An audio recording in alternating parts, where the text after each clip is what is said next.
করেছেন জনৈক আলিম আমাকে জানান যে মাযহাব মানা ওয়াজিব, ওয়াজিবের সংজ্ঞা কি? মাশাআল্লাহ, আপনি মানে আগের প্রশ্নের উত্তর পেয়ে গিয়েছেন যে মাযহাব মানা ওয়াজিব, এটা মেনে নিয়েছেন। এখন ওয়াজিবের অর্থ বুঝতে পারেন নাই। ওয়াজিব মানে বাধ্যতামূলক। ওয়াজিব এবং ফরজ একই অর্থে ব্যবহৃত হয়ে থাকে। মানে ওয়াজিব বলতে তিনি বুঝিয়েছেন যে আপনাকে অবশ্যই মাযহাব মানতে হবে, মাযহাব না মানলে আপনি গুনাহগার হবেন।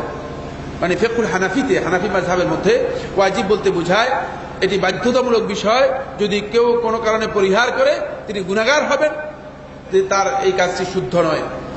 এটা যদি কোনো আলেম বলে থাকেন এই ওয়াজিব কে করেছেন তাকে একটু জিজ্ঞেস করে নেবেন।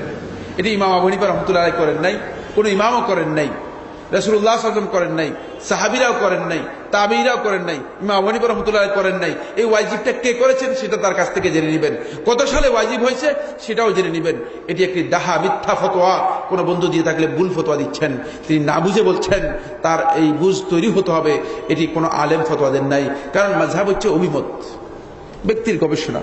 আবুল কালামের গবেষণা, সাইফুল্লাহর গবেষণা, আবু তাহেরের গবেষণা, অমুকের গবেষণা, এটি গবেষণা মাত্র, আর কিচ্ছু না। অপিনিয়ন, অভিমত। সুতরাং অভিমত এবং গবেষণা, আমার বন্ধুগণ, এই অভিমত এবং গবেষণা বিভিন্ন ধরনের হতে পারে।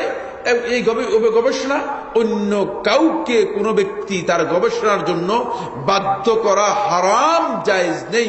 এটি সমস্ত উলামায়ে কেরামের ঐক্যমত সাব্যস্ত। ইজতিহাদে কোনো ব্যক্তি কাউকে বাধ্য করতে পারবে না, কোনো ব্যক্তি না।